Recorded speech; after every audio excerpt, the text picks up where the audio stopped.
साल्हेरच्या पराभवाची बातमी औरंगजेबाला समजली आणि तो हबकलाच. त्याला आश्चर्य वाटले, उद्वेग आला, चीड आली. अशी कोणती साधने आणि अद्भुत सैन्य या शिवाजीपाशी आहेत की त्याने आमच्या महापूर फौजेवर जय मिळवावेत? या सैतानावर उपाय तरी कोणता योजावा? की खुदाचीच इच्छा आहे की मुसलमानाची बादशाही दूर करून शिवाजीला द्यावी? औरंगजेब हवालदिल झाला. एका बाजूने हिंदूंच्या सर्वनाशासाठी तो धडपड करीत असताना दख्खनचा हा शरारतखोर मराठा हिंदूंची दौलत स्थापन करून नवी बादशाही उभी करत होता. म्हणजे केवढे दैव दुर्विलास हा! मोरोपंत आणि प्रतापराव साल्हेरास गेले. त्या सुमारास दिलेरखानाची व रामाजी पांगेऱ्याची कनेरागडाखाली भयंकर लढाई झाली. तदनंतर लगेच दिलेरने पुण्याच्या रोखाने चाल केली.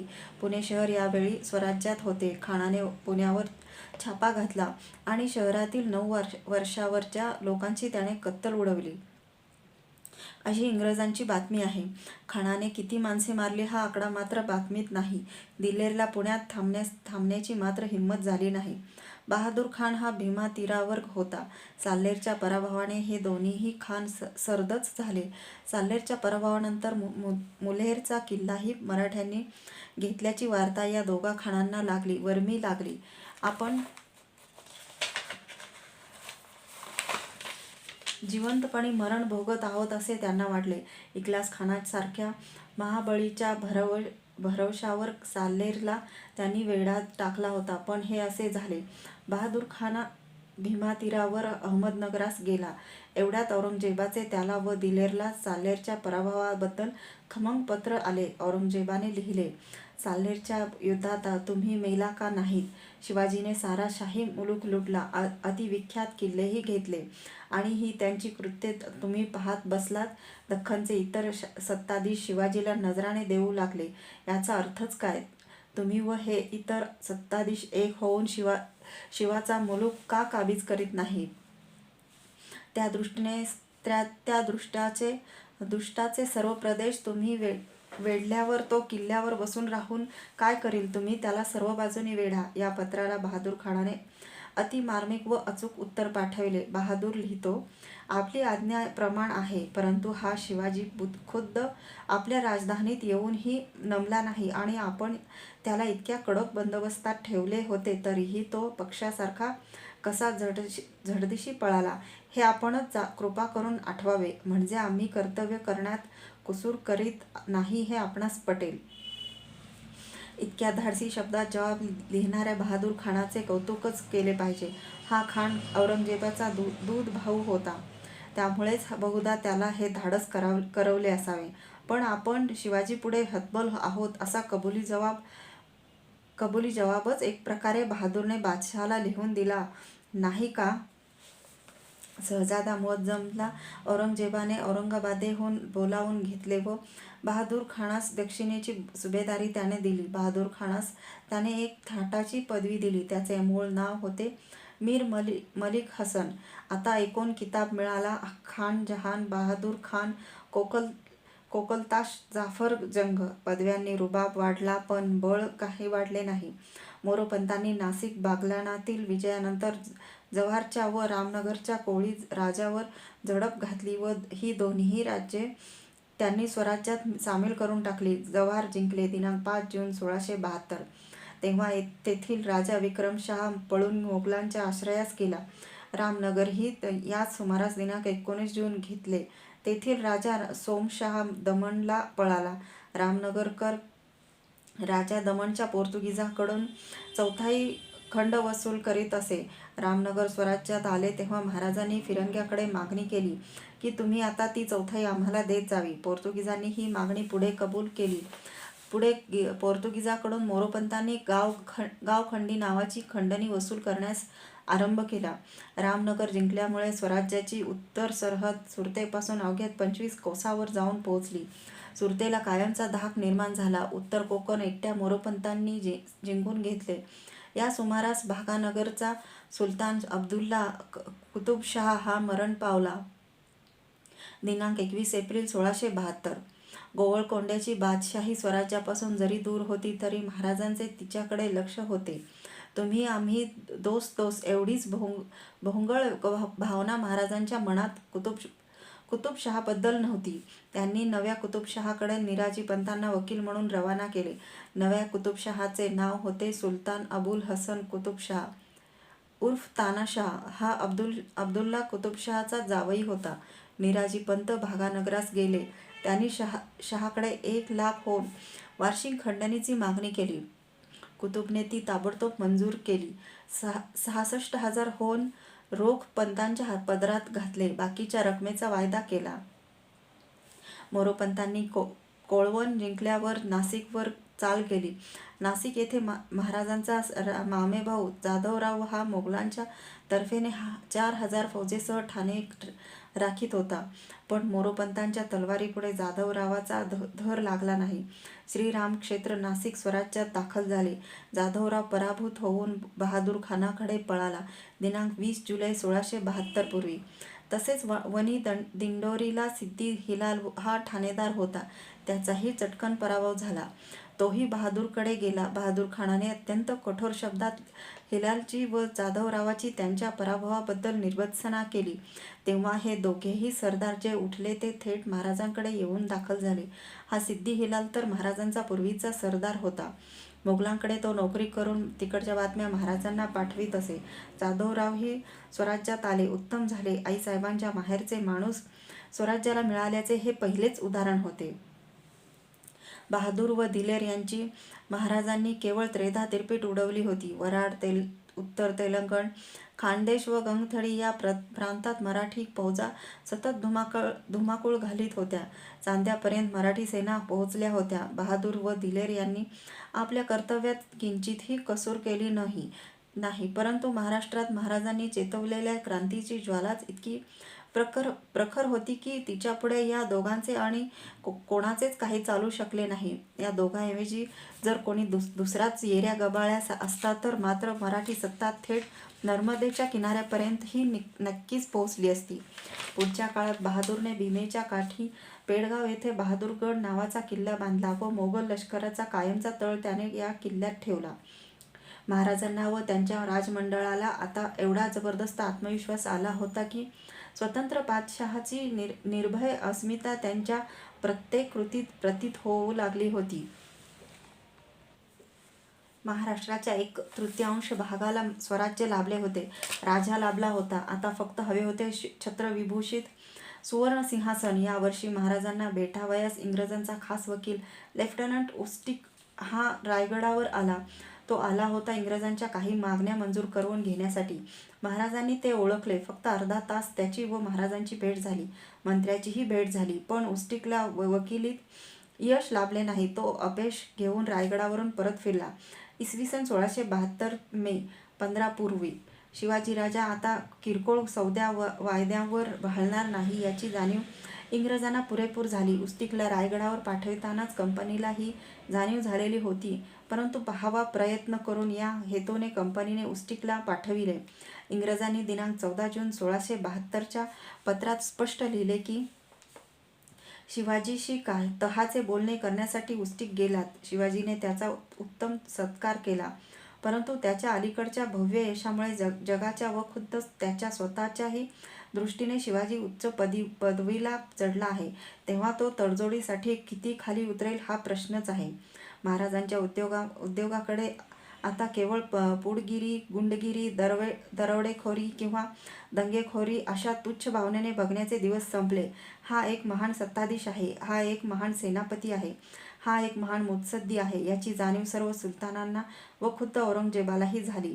जगाच्या संपूर्ण पूर्वांगास महाराजांच्या नावाची चर्चा होऊ लागली. यावेळी महाराजांनी रायगडावर इमारतीची बांधकामे सुरू केली. राजगडपेक्षा रायगड त्यांना अधिक सुरक्षित व सोयीचा वाटला. सर्व महाल, कारखाने, कुटुंबीय मंडळी, कारभाऱ्याच्या कचेऱ्या त्यांनी रायगडावर नेऊन तेथे वस्ती केली. रायगडासाठी त्यांनी 50,000 होऊन खर्च केले. आईसाहेबांनाही तेथे राहावयास नेले. रायगड शिवाय सिंहगड, सिंधुदुर्ग, प्रतापगड, राजगड वगैरे अत्यंत महत्त्वाच्या एकूण 20 किल्ल्याच्या बळकटीसाठी महाराजांनी रकमा मंजूर केल्या. देवस्थानासाठीही नेहमीप्रमाणे खर्च व्यवस्थित व चौकशीपूर्वक चालू होता. थोर महात्म्यांचा सत्कार समाचार होत होता. सर्व बालगोपालांचा, माय बहिणींचा, वृद्धांचा, गाईवासरांचा अगदी संतुष्ट हृदयाने महाराजांना आशीर्वाद मिळत होता. आमचा राजा या साध्या 2 शब्दातच केवळी ममता, अभिमान आणि भक्ती साठवलेली होती. महाराजांनी सर्वांची अंतःकरणे जिंकली होती. या सर्व जिंकलेल्या अंतःकरणापुढे ते नम्र होते. त्यामुळेच पोथ्या पुराणात वाचलेली रामराज्याची वर्णने लोक आपल्या स्वराज्याशी तोलून पाहत होते. शिवबाचे राज्य म्हणजेच सर्व लोकांचे स्वराज्य होते. आदिलशाह, कुतुबशाह, इंग्रज, फिरंगी आपल्याला नमून वागतात. मोठमोठ्या शहरातून खंडण्या जमा होतात आणि उन्मत्त मोगली सुभेदारही आपल्या स्मरणाने थरकापतात. हे पाहून महाराजांना जेवढा आनंद होत होता त्यापेक्षाही अनंतपटीने जास्त आनंद त्यांना लोकांच्या प्रेमातून आणि संत सज्जनांच्या आशीर्वादातून लाभत होता. हा सारा एवढा अफाट उद्योग ते बाळपणापासून करीत होते.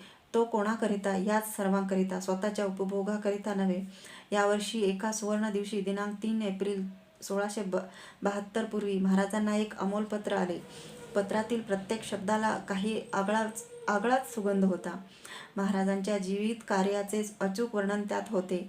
एकही शब्द त्यात अवास्तव नव्हता. त्यात लिहिलेले अक्षरे वस्तुस्थितीला मंजूर होती. सुवर्णाला आणि कस्तुरीला विशेषणाची जरूरत नसते. महापुरुषांची महान कृत्ये सरळ शब्दात सांगितली तरी त्या पुरुषांची ओळख सुबक आणि बिनचूक स्वरूपात घडते.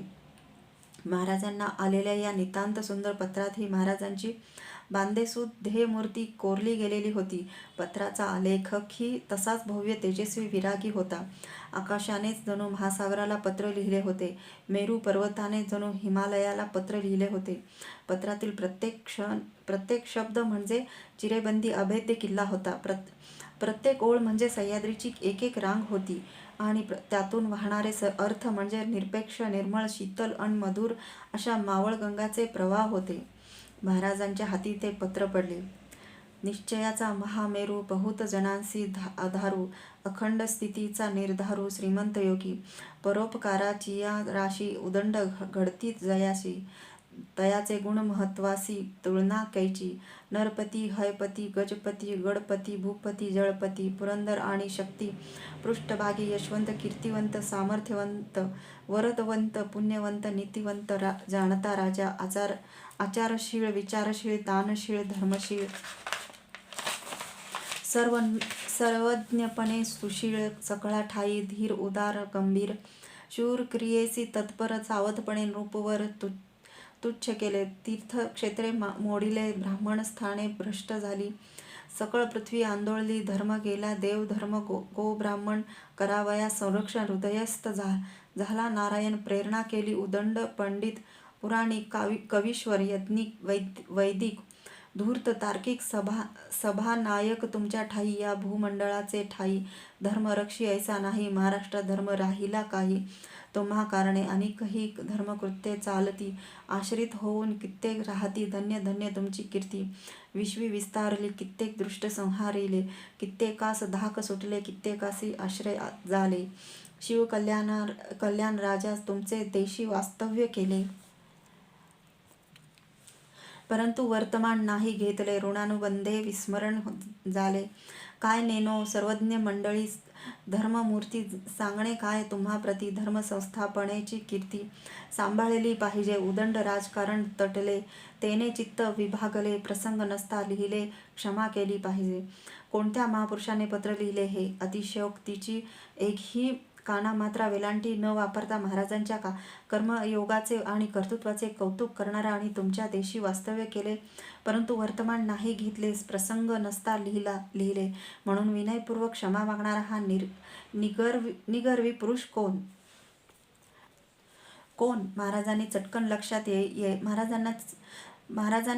लक्षात येईना. पूर्वी कधी यात सत्पुरुषाचे दर्शन घडण्याचा सुयोग आल्याचेही त्यांना स्मरणे आणि मग महाराजांना सर्व काही समजले. समर्थ रामदास स्वामी, परमेश्वराचे एक महान सेवक, प्रभू राजा रामचंद्राचे एकरूप भक्त, महातपस्वी, महर्षी, बाळपणापासून देवीच्या भेटीसाठी घोर तपश्चर्या करणारे, त्यासाठी जीवलगांच्याही ताटातुटी सहन करणारे, लोकोद्धारासाठी आणि धर्मोद्धारासाठी सर्व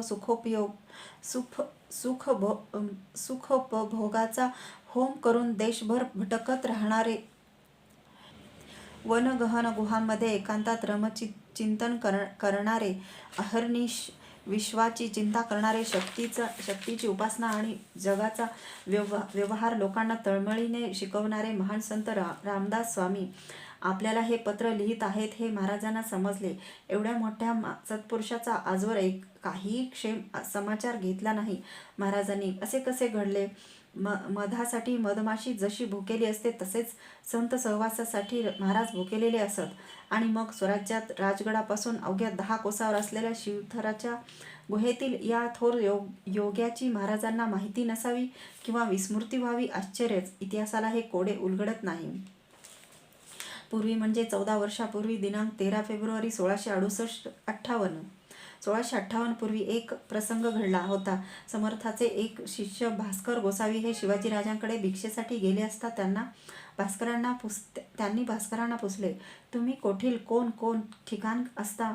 आम्ही रामदासचे श्री समर्थांचे शिष्य चाफळास हो. भास्करांनी उत्तर दिल्यावर महाराजांनी पुन्हा पुसले, ते श्री समर्थ कोठे राहतात? मूळ गाव कोण? गंगातीरीचे जामचे राहणो. चाफळास मठ करून श्रीदेवाची स्थापना करून महोत्सव चालू करून आम्हा सर्वात श्री समर्थाची आज्ञा की तुम्ही भिक्षा करून उत्सव करीत जावा सांगितल्यावरून आम्ही हिंडत आहोत. त्यावेळी ही माहिती ऐकून महाराजांनी दत्ताजी पंत वाके निविसास हुकूम सोडला की यास प्रतिवर्षी श्री उत्सवास 200 होनू देत जाणे. यानंतर पुढे महाराजांनी चाफळच्या श्रीमंदिराच्या संरक्षणासाठी व शोभा संवर्धनासाठी 500 होन पाठविले होते. म्हणजे समर्थ्याच्या कार्याची महाराजांकडून आबाळ झालेली नव्हती, परंतु प्रत्यक्ष भेट मात्र होण्याचा योग आजपर्यंत आलेला नव्हता. समर्थाची थोरी महाराजांना समजलीच नसावी असे कोण म्हणता येईल. आणि महाराजांची यशकीर्ती प्रताप महिमा तर माध्यान्हीच्या सूर्यासारखा तळपत असलेला समर्थ पाहत होते, संतुष्ट होत होते. शिवबाची प्रत्यक्ष भेट व्हावी अशी आवड समर्थांना लागली होती. हे तर त्यांच्या पत्रावरूनच स्पष्ट दिसत आहे. महाराजांनाही समर्थांच्या दर्शनाची ओढ असलीच पाहिजे, परंतु राजकारणाच्या दाटीत हा योग साधला नसावा. आता तर प्रत्यक्ष समर्थाचेच इतक्या कौतुकाने, आदराने व प्रेमाने तुडूंब भरलेले गोड पत्र महाराजांना आले. स्वामीची भेट आपल्याला व्हायलाच हवी अशी महाराजांना ओढ लागली. त्यांनी चाफळला जाण्याचे ठरविले. समर्थ शिष्य दिवाकर गोसावी यांना ही शुभ वार्ता समजली. त्यांनी सर्व व्यवस्थेसाठी दुसरे एक सामर्थ शिष्य केशव गोसावी यांना पत्र लिहून कळविले की शिवाजीराजे समर्थांच्या भेटीस येणार आहेत, तरी जरूर त्या तजवीजा कराव्या. समर्थांची व महाराजांची ही पहिलीच भेट होणार होती. या बाबतीत केशव गोसाव्यांनी दिवाकरांना लिहिलेले पत्र फार महत्त्वाचे होते. ते असे: आपण पत्र पाठवले ते पावले. राजश्री शिवाजीराजे भोसले हे समर्थाचे भेटीस येणार म्हणून लिहिले ते समजले. भेटीच्या पूर्वतयारीसाठी मी येणार होतो, परंतु प्रकृती फार बिघडली, येणे होत नाही. मी अक्का सामर्थ्य शिष्या येण्यासाठी लिहिले, परंतु अक्काचेही येणे व्हावयाचे नाही. राजे यांची पहिलीच भेट आहे. वाडीचे लोक खटपटेस आणावे, उपयोग होईल. झाडी बहुत आहे. इकडून उदयिक त्रिंबक गोसावी व विठ्ठल गोसावी व दत्तात्रय गोसावी पाठवून देतो. हे पत्र शके 1594 चैत्र वद्य 1 दिनांक 3 एप्रिल 1672 ला लिहिले गेले. या वेळी खुद्द समर्थ पन्हाळा प्रांतातील परगावास होते असे दिसते. याही वेळी शिवसमर्थ भेटीचा योग थोडासा लांबला. दरम्यान महाराजांना चाफळच्या यात्रा महोत्सवात सैनिकांचा उपद्रव होतो अशी खबर लागली. सैनिक बहुधा विजापूरकरांचे असावेत. रगेल वर्तनामुळे यात्रिकांना त्रास होत होता, म्हणून महाराजांनी दत्ताजी पंतांना व गणेश गोजदेव सुभेदार यांना आज्ञापत्रे लिहिली की श्रीच्या यात्रेत सैनिकांचा, चोराचिलाटांचा किंवा मुसलमानांचा कोणत्याही प्रकारे उपद्रव होणार नाही याबाबत खबरदारी घ्यावी व रामदास गोसावी व देवाकरिता जे ब्राह्मण तेथे येऊन राहतात त्यांचा परामर्श घ्यावा. पत्राची तारीख 9 ऑगस्ट 1672 आणि मग याच महिन्यात म्हणजे श्रावणात महाराज चाफळात समर्थाच्या भेटीसाठी निघाले असावेत. नेमका दिवस इतिहासाला ठाऊक नाही. महाराज अत्यंत श्रद्धापूर्ण मनाने चाफळकडे निघाले. समर्थाचा मुक्काम चाफळच्या शेजारच्या शिंगणवाडीच होता. महाराज मजल दर मजल शिंगणवाडीस येऊन पोहोचले. समर्थाचा वाडीस मठ होता, बाग होता. समर्थांनी स्थापन केलेल्या मारुतीपैकी एक मारुती वाडीस होता. हे स्थळ फार रम्य व शांत होते. महाराज समर्थाच्या पुढे विनम्र भावाने आले. त्यांनी समर्थांना वंदन केले. शिवबाच्या भेटीने समर्थांना अत्यंत आनंद झाला. दोन दिव्य तेज एक झाली. धर्मसंस्थापनानेच एकच ध्येय हृदयात ठेवून वेगवेगळ्या क्षेत्रात आजवर कार्य करणाऱ्या या दोन अगदी स्वतंत्र व स्वयंभू प्रेरणा ही दोन अलौकिक सामर्थ्ये एकरूप झाली. त्यांची काय काय बोलणी चालणी झाली ती इतिहासाला अधिकृतपणे माहीत नाहीत, पण पत्रातून महाराजांचे भरघोसपणे कौतुक करणाऱ्या समर्थांनी या भेटीच्या वेळीही महाराजांचे मनसोक्त कौतुक केले असेल व अंतःकरणपूर्वक त्यांच्या मस्तकावर शुभाशीर्वादाची वृष्टी केली असेल. याबद्दल काहीही शंका वाटत नाही. भेट इसवी सन 1672 ऑगस्टात झाली. महाराजांनी समर्थांच्या सहवासात काही काळ घालविण्यासाठी शिंगणवाडीस मुक्काम केला. भक्तीच्या कल्लोळात आणि भजन पूजन कीर्तनाच्या सोहळ्यात महाराज रममाण झाले. आपणावर समर्थाचा अनुग्रह व्हावा अशी महाराजांना फार इच्छा झाली. त्यांनी समर्थांना विनंती केली. आजपर्यंत जरी महाराजांना समर्थाचे दर्शन घडलेले नव्हते किंवा गुरुपदेश मिळालेला नव्हता, तरी समर्थाच्या अंतरीच्या अनेक अवघड इच्छा आणि समर्थांचे तत्वज्ञान प्रत्यक्ष कृतीत महाराजांनी केव्हाच आणलेले होते. कारण उभयंताचे कार्य आणि कर्तव्य एकाच ध्येयातून, तत्वज्ञानातून व मनस्थितीतून विकसित झालेले होते. दोघेही एकाच प्रेरणेने पण भिन्न कार्यक्षेत्रात साधना करीत होते. उभयंताची भेट इतक्या उशिरात आज होत होती. या उभयंतांना प्रेरणा कुणी दिली? हृदयस्थ झाला नारायण, त्याने प्रेरणा केली. उभयंताचे तत्वज्ञान आणि कार्य म्हणजेच महाराष्ट्र धर्माचा साकार आविष्कार. अहर्निश ईशचिंतन करणाऱ्या भगवत भक्तांचा आशीर्वाद शक्ती युक्तीच्या राजसाधनेला मिळाल्याविना सैनिकात, मुत्सद्यात आणि प्रजाजनातही आत्मविश्वास, मनाचा बेडरपणा आणि मानसिक समाधान निर्माण होत नाही. ही गोष्ट महाराजांनी अचूक ओळखली होती. महाराज कठोर क्रांतिकारक होते. 350 वर्षाची पारतंत्र्याची गळवे निष्ठुरपणे कापून काढताना नाजूक हृदयाच्या भाबड्या भाविकांना अनेकदा धक्के बसणे स्वाभाविक होते. ईश्वराच्या न्यायनीतीला मंजूर नसणारी अशी भयंकर कृत्ये आपण करीत आहोत ही काय, अशी शंका कोणाच्या मनात डोकावणे असंभवनीय नव्हते. शत्रुपक्षीय लोक तर त्यांना खुनी, लुटारू, कपटी म्हणावयास कमी करीत नव्हते. पण आदिशक्ती श्री भवानी आणि जगदीश्वर श्री शंभू महादेव साक्षात आपल्या पाठीशी उभे राहून हे महान कार्य घडवीत आहेत. हे राज्य व्हावे ही श्रीचीच इच्छा आहे. ही महाराजांच्या मनाची नितांत खात्री त्या या कठोर क्रांतिकार्याला चालत्या बोलत्या ईश्वरी शक्तीचा म्हणजेच थोर संतांचा सिद्धांचा आशीर्वाद मिळाल्याने महाराजांना स्वतःला व त्याच्या हजारो सहकाऱ्यांना अनुपम स्फुरण चढत होते असे. आपण अचूक आहोत इतकेच नव्हे तर पुण्य करीत आहोत. अवतारी सत्पुरुषाचा आपल्याला आशीर्वाद आहे. चला पुढे करा एल्गार, कापून काढीन गनिम, सोडवा अशुभ भूमी. या श्रद्धेतून केवढा विलक्षण जोश चढत असे. ईश्वर या 3 अक्षराचे सामर्थ्य एवढे विलक्षण होते. महाराष्ट्राच्या दैव देवतांचा आणि साधू संतांचा आशीर्वाद महाराजांना याकरिता हवा होता. संत सत्पुरुष म्हणजे ईश्वराचे सर्वात जवळचे नातलग. समर्थांनी संतुष्ट मनाने महाराजांना गुरुपदेश देण्याचे मान्य केले आणि एका शुभ दिवशी शिवाजीराजे भोसले यासी परिधावी संवत्सरी शिंगणवाडीचे मठी श्री हनुमंत समोर परमार्थ झाला. महाराज समर्थाचे शिष्य झाले. भोगनिवृत्त घोर तपश्चर्येचा सुफलित रामसेवेचा ईश्वरी शक्तीचा आशीर्वाद महाराजांना लाभला. ज्याला रघुनाथ जीवे वेगले कोणी जीवलग नव्हते अशा थोर महात्म्याचा हा आशीर्वाद लाभला.